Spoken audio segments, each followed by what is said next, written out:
My name is Maciej Miąsik. I'm a game developer, which means I am designer, programmer, producer, sound designer. I did a bit of gaming business as well, but I'm not good at it, unfortunately, because I would be much better if I was a better businessman.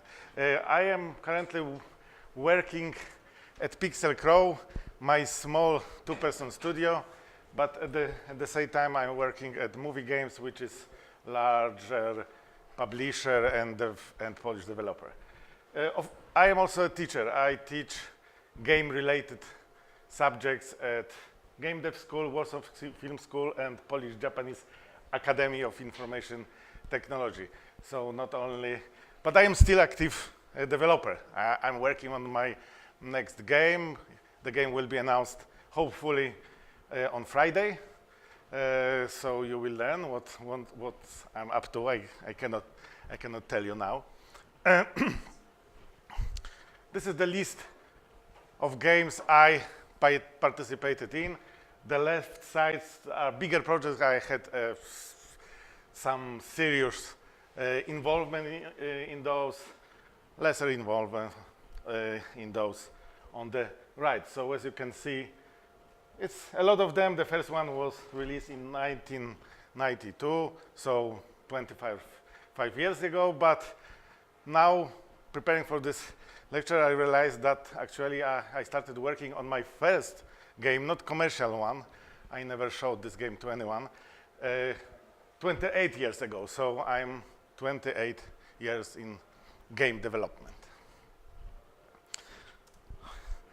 So usually everyone expects the recipe for success during such talks, but obviously you can easily guess that such recipe does not exist. Nobody has it, and it does not exist. So I won't give you the recipe for the success, obviously. If I had the recipe, I would probably be somewhere else drinking nice drinks under the sun, but well. And if you observe many, even successful developers, you notice that not everything they do is successful. So even those who were extremely successful, if you take Notch, Marcus, Peterson, who achieved, obviously, one of the biggest successes in terms of money and fame in game development, cannot repeat that. And he decided not to do games anymore and spend his time on Twitter, because it's very, very difficult. He was very lucky to achieve this success. He did some things right and was at right place at right moment. So don't expect the recipe, but I can offer you a lot of warning and probably some tips how to improve your chances to achieve the success. Because not all my projects were successful. I had my share of failures as well. That's the part of this business. But what I learned during that time, and realized recently, that every game I start is a kind of journey into the unknown. Because every game I start is different from the previous one. So it is very difficult for me to follow the same formula and improve it, and that way maybe achieve the success. This is the journey. Most of your projects will be such a journey into unknown, and you have to be simply prepared. So do not start your journey unprepared. That's important, because sometimes we are very fascinated by the fact that we can create the game. Technically, it's pretty easy. We have excellent tools at our disposal. We had a lot of knowledge available. We can just Google it. We can go on YouTube and watch some tutorials, and then start making games. And it's really pretty easy. But this journey is difficult and full of problems. First of all, make sure your journey makes sense. So because it's very easy to start making games, to come up with some idea. If you decide that, okay, I want to make the game, and I want to sell the game, it will be a commercial project. Make sure that your games make sense in terms of commercial approach. Because, as you probably know, it was over 7,000 games released on Steam last year, and this year we are halfway through this number already, so we can expect even more game to be released on this platform. And of course, the situation on mobile platform is even worse. Other platforms probably will follow because it's pretty easy to become for example, console developer.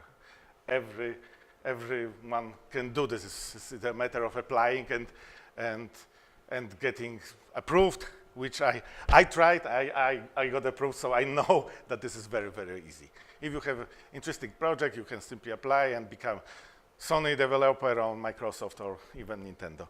So this may give you the false idea that you will succeed anyway because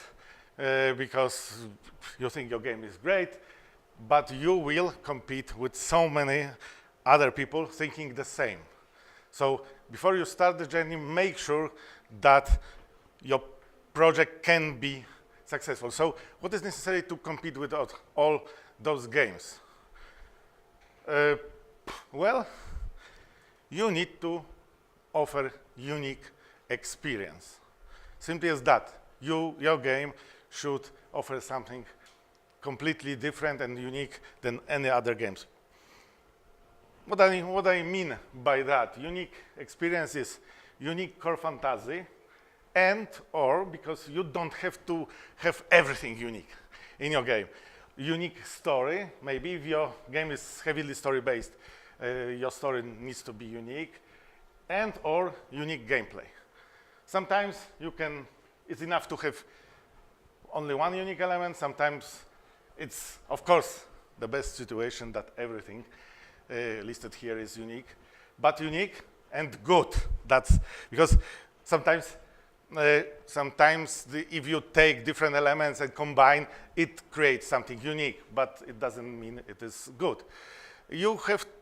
Your game needs to be simply unique. Otherwise, you don't have the chance to compete with others because your game will be obviously derivative. You will simply provide something which is already on the market. So what's the point of doing this? You will fail, for sure. So you have to make sure that you have unique idea, maybe for the gameplay, maybe for the story, maybe for the whole experience, because that's the only way nowadays to get recognized and seen among all those thousands of games available.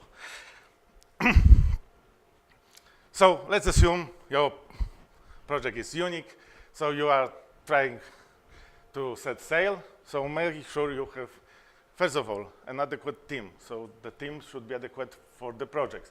Don't start big game with small team, first of all. My idea is don't make big games. Start very small and then maybe expand. But I am a huge fan of small independent projects. I worked my share in the bigger companies and I work on the bigger projects, but working in a small team gives you much stronger influence over the work, over the game. So this is something I prefer, and I decided that I don't want to work on the big games anymore.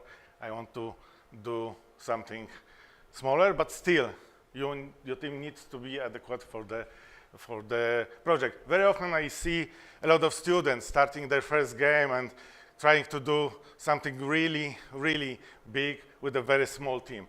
For some reason, they think that because they are young, they are, passionate, they can do miracles. No, there's no miraculous way of making games. It is simply hard work. If your game requires 50 people to be done, you need those 50 people. There's no secret formula that allows you to replace these 50 people with your passion, basically. So you need to have enough money and time. And you need to have more money than you expect. And there should be a reasonable captain on board. Someone who has a clear vision of your project, who understands what's important for your unique approach, someone who can make important decisions, because the project will require such approach. So if you are loose band of friends and nobody is really deciding, you are in big trouble. So sometimes it's a good to decide, okay, you will be the captain of our team, because we need to rely on someone to make the difficult decision and help us simply avoid problems we will definitely face. Because there will be storms, shallows, rocks, and scary sea monsters, and pirates. You will meet every kind of problems during your production. So be prepared for that. Don't be surprised that something is not working on or not going too well.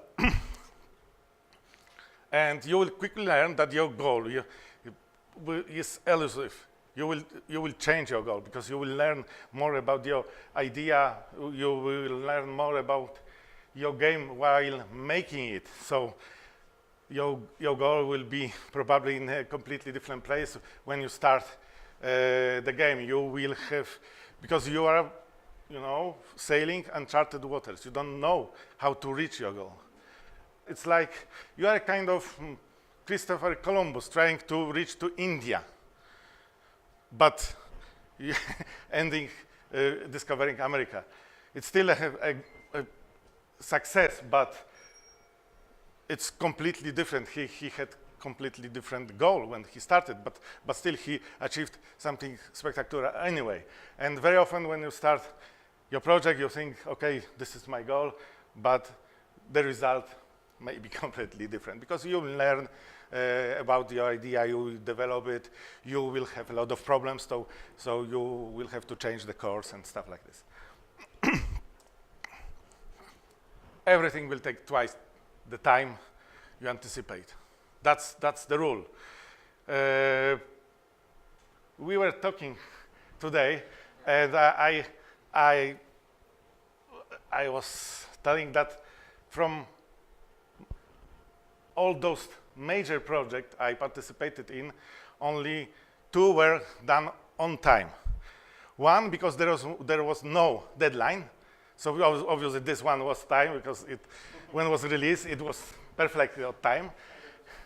And only other one, we managed to finish the game on time and on budget. Every other project was late, and obviously costed more. And if you ask any other developer, the story will be the same. And of course, they didn't expect that. They said, they announced release date and had to postpone them. So usually we think that we are able to do something on the specific deadline with the money we have, and it doesn't happen. Simply as that. Be prepared that you will spend more than you anticipate, and it will take more than you anticipate, and be prepared for that. It will save you a lot of problems. Because many ideas will not work. So you will have to iterate, you will have to improve your concept, you will have to fix what's not working, you will have to throw away a lot of stuff which is not good enough. It takes time. The only way is simply to do this again and again until it works. Some people will fail. That's quite often. Not every land is safe harbor, so even if you see some promising stuff, it may not be the place where you want to end up. So you will have to avoid this. You will have to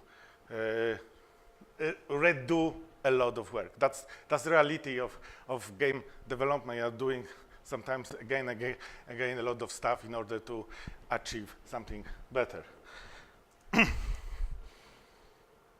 And so your team should be adequate. So your team should match your concept. So if your concept is ambitious and big, you have to scale up your team. But my advice is maybe you should consider scaling down the concept. If you see that the game is getting too big and it will take too much time, maybe it's a good point to simply reduce the scope of the game. That will increase the chances of getting to the end, to the end of your journey. Always prioritize your features and content. This is really simple method of risk management and getting things done. Simply use this method called Moscow for some reason.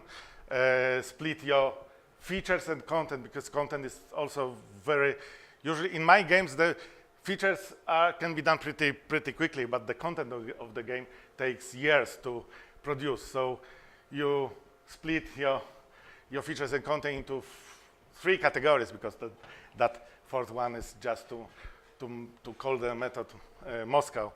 The thing you must have, because they are necessary for your game to be this game. Usually if you are making a shooter game, shooting is a must-have feature, otherwise you are not making a shooter. Should have, it's everything that really impacts the quality of your game, but in a serious way. And would have is anything that improves the quality, but is not really necessary to get at least decent game. And in terms, when you are in trouble, when you have to make some decisions what to do or what not to do, obviously you will start off with not doing anything marked as a would have, because this has the lowest impact on the quality of the game. If you go up, if you go here, you are in deep trouble, so it's a good chance that you won't finish the game. Or at least it will be a completely different game than you started. This is very simple stuff, but it helps you a lot in making decisions. First of all, what stuff do first, and then what stuff to throw away if you are in a big trouble. So I'm using this and it helps me a lot. Because you need to learn to cut. Cut stuff from your game, cut the features, cut the content. Because cutting saves you, first of all, a lot of money and time and troubles. It's much easier to cut stuff and not spend money on it than to find additional money to do this all sometimes unnecessary features. Because I don't know any game developer who starts the project and the feature list and this list is too small for some reason. Okay, I have only 3 features and I probably figure out something more during the production. No, we start with a pretty extensive list of features what in our game, very complex content. So we start our projects that are too big already at the beginning. So there is always a place to cut stuff and to remove and simply lessen the work necessary to do the game. Also, because we work on the game for a year, 2, 3 years, we will see a lot of interesting stuff. We will come up with the new ideas. So not only will we have 2 extensive list of features at the beginning of the project, we will add to this 2 big list. So beware of that. Make sure that if you're adding something, you need to remove something from the list. Otherwise, your goal will move even further. So this is something which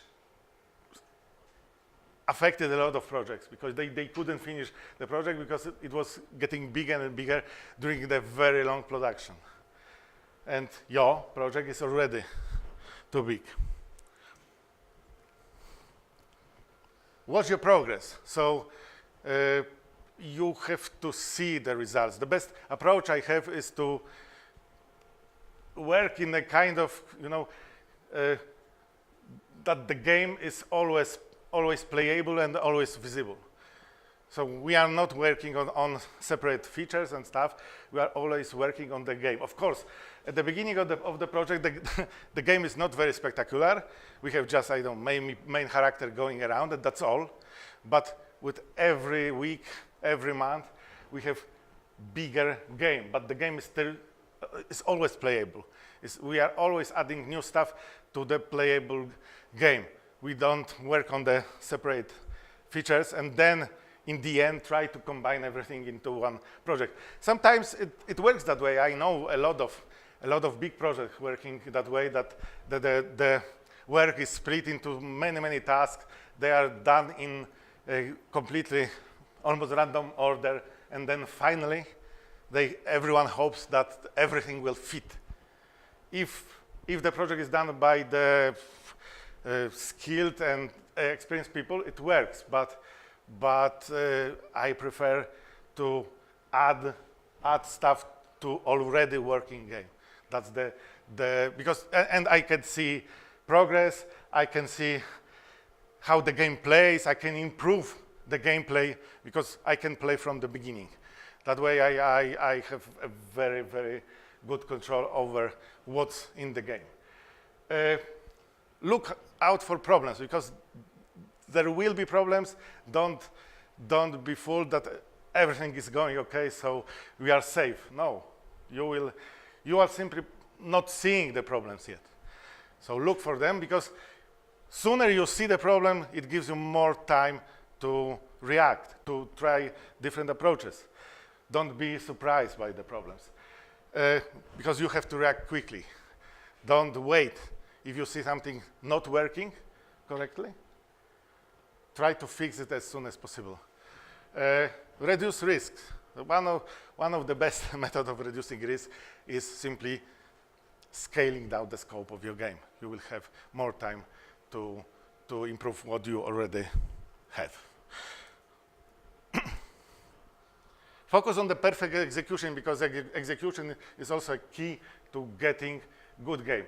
What I mean perfect execution? I mean by that attention to detail, very final polishing, and consistent creative and artistic direction. This is something which separates excellent games from good games. If I'm a huge fan of Naughty Dog's games, like Uncharted series and The Last of Us, and I had a chance to, because my friend worked at Naughty Dog, and I had the chance to ask him how they managed to create such wonderful games. And because it's a result of very good creative direction, because they have the creative directors there know everything about them. They have very clear vision how the game should play, how the game should look, and they try to talk with everyone at the team about every detail.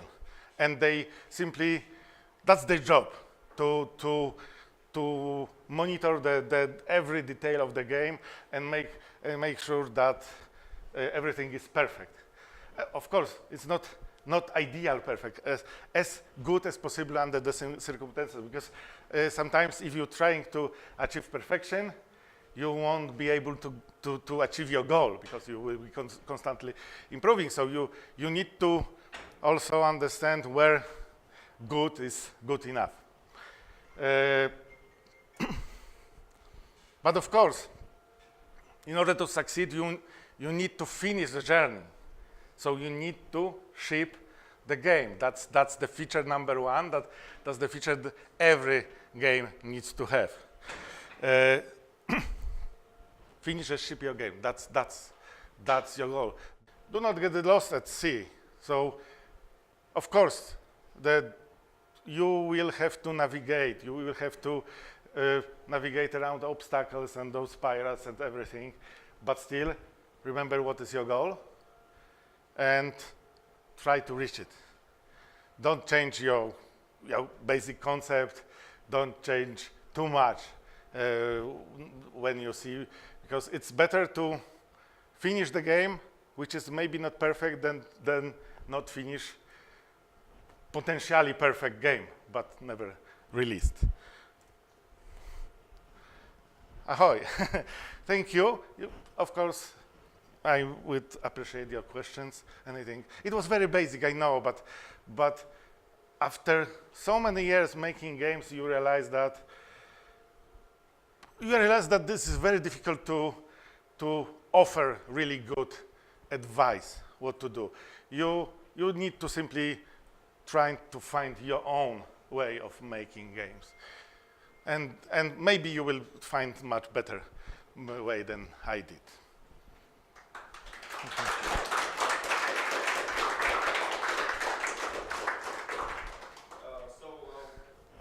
George. I'm a starting game developer. I'm only 16 years old.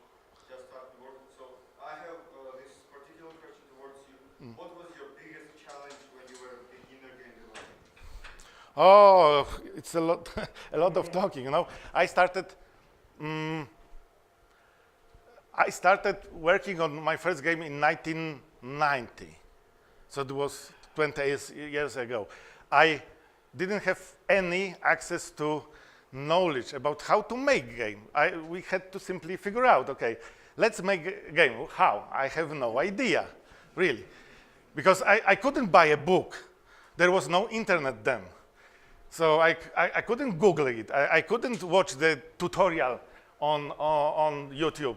I couldn't use engine to start our game, so we had to figure out everything. We had to write our own tools because, for example, the graphic editor at that time were awful, and that wasn't the problem because you could learn to use them. The problem was the resulting file. We cannot read it because there was no specification. So of course we could create some art, but the data was not accessible because we didn't know how to read it. So we had to write our own tools. We had to basically figure out how to create, again, what's necessary. That was the biggest challenge. Now you have access to excellent tools. I really envy you. No, I'm using the same tools, so I know they very well. You have access to tons of knowledge. You can simply ask other people like me. I couldn't ask anyone about that. Of course, the result is when I finished my first commercial game, it was actually one of the first Polish games, so there was no competition on the Polish market at that time. So it was easy, but on the other hand, in order to reach my client, we had to produce physical copies of the game and distribute it in Poland, and it was quite difficult because there was no distribution chains, and we had to ship the game sometimes using different kind of post and even railway. So you can imagine now you can reach potentially millions of players just by pressing button or typing publish in your Steam console, and you can reach everyone. So it's a matter of having the idea, being passionate, and then trying to do this. Simply as that. This is exactly how I started. I wanted, because funny story, I was a young student at that time, programmer, so I decided that for some reason, I don't know why, that the programming games, it's probably the dream of every programmer, because that's the best way you can do being a programmer. So that's why I said, okay, I'm not interested in programming some, business stuff or something, databases, anything. I need to write my first game. Now I know it, maybe it wasn't the wisest decision actually. Maybe I could learn something useful instead of making games, but I made this decision, so I'm making games till today. So you just need a good idea, unique idea, or unique concept, unique experience. So it's not always a unique idea. You can use quite common idea, but offer very specific execution, very specific experience for the players. That needs to be unique. and use the tools you have, use the knowledge you have available, and simply make the game and see. Also secure funding. Yeah, of course, but the first game doesn't need to be a commercial one. I did 2 non-commercial projects before I did my first commercial game. So I learned that way. So when you start, attend a couple of game jams, learn how other people do this, and then decide, okay, I want to be a commercial game developer. Hi. While working on large projects for a long period of time, you tend to notice team issues that come up along the way, such as motivation drops, depression, health problems, stress. People don't tend to discuss these that much. What would be your tips in case of dealing with these issues, or at least trying to avoid them? I avoid this by not doing big games, basically, because I had the same problems. I don't like those projects. I don't like those problems with everything, with the team, with your quality of your life. Of course, when you are working on the small project, it's not, all roses. You work a lot, of course, but you at least understand why. Because this is your project, you are doing everything for it. If you are just a cogwheel in the huge machine, there's very easy to not see the connection between your efforts and the resulting game. So I don't have good advice here. My advice, okay, I said, I'm not interested in big projects anymore. It's not fun for me. It's not fun for many people working with me as well. I noticed that, I realized. So I know a lot of people who actually quit bigger companies.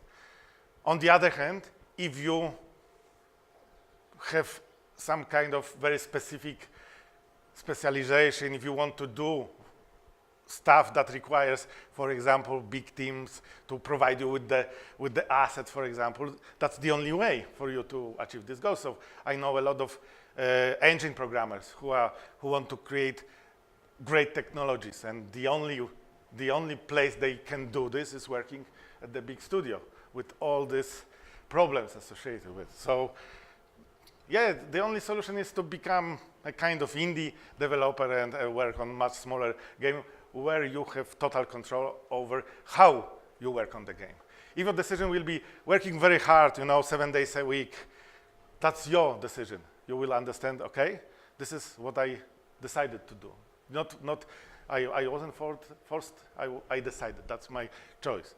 And that's why I'm working over small games. My last game, Beat Cup, was done by 4-person team, but it took us 3 years. It was quite difficult at the end, of course, but still it was very small team. Now my team is only myself and the artist.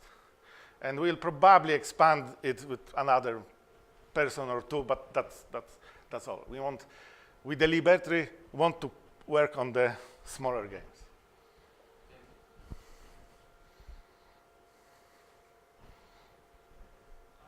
I have a question about,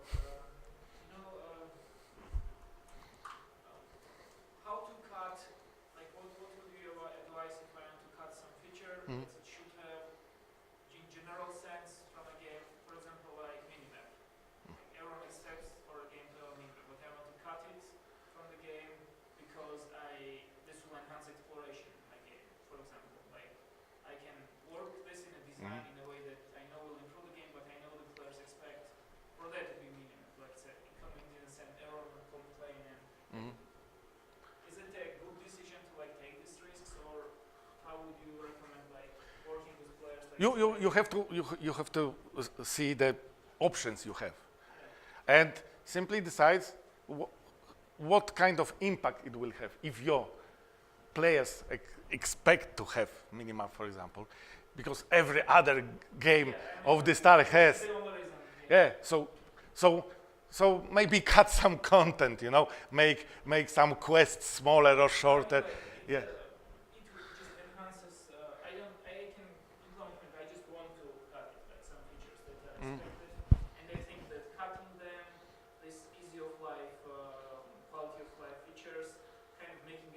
rougher the game, maybe on the surface level, but it might create more involved experience. And I'm not speaking about Uh-huh. casual game for everyone. I'm speaking like game for your niche auditor. So that's in my favor. You have to think about the whole experience, maybe, and how it will affect the experience. Simply as that. It's not. There's no. Of course, the setting the priorities helps in that, but it doesn't, offer you definite answer. Okay, I need to cut, so this. Have you had the experience like where you cut some feature that you thought were essential, or We had a similar situation because we cut minimap from our game. Detract from the experience, and it was not needed. We substituted minimap with footprints that were there, and once you visited everything in one direction, the footprint would become golden. So you knew you would not have yeah. to go there anymore. And it worked. It worked, but there was a very vocal minority of players who just, since it was hack and slash, they just had to add this minimap. So eventually, after 2 years of early access, we added the minimap like So a that's month probably ago. because Because maybe it it's was better not to worth maybe add this an option that's Optional, by default. yeah. You can But yeah, listen to your communities, but you are making the decision. Sometimes it's worthwhile to take a risk, and because that way you are introducing new ways of playing the games for them, and maybe the initial reaction will be okay, we want minimap and it must be there, but sometimes they simply accept your. So if minimap is not a huge production deal, why do you It's always better to have cut custom it, option. and you can always add it later. Xiaomi will be adding because Yeah, but I know that the communities of many genres, they have very specific requirements. The game needs to have this and that, but I know a couple of successful stories where the developer decided, okay, I will not do this because I have something else, and they accept it. So not always you are the final decision maker. It's your game. Yeah, I know. What I guess what I've experienced, asking you is more like how is the best way to deal with the situation where one minority of players is very vocal and they demand like one thing, but the more players are okay with it. Like you try to risk it, you choose the new feature. These people like it, these people don't like it, and like what's your take, like how to deal with these kinds of situations? Probably Constantine knows much more about talking to the community, because I usually release the game and then I don't care. Not really, of course. I try if I can. I try to improve product later, but I'm not very involved with the community in my case. Okay. Yeah. So well, sometimes maybe explaining them your reasoning for doing this helps. Because they feel offended you did something not consulting with them. Thank you. It's time. It was a pleasure.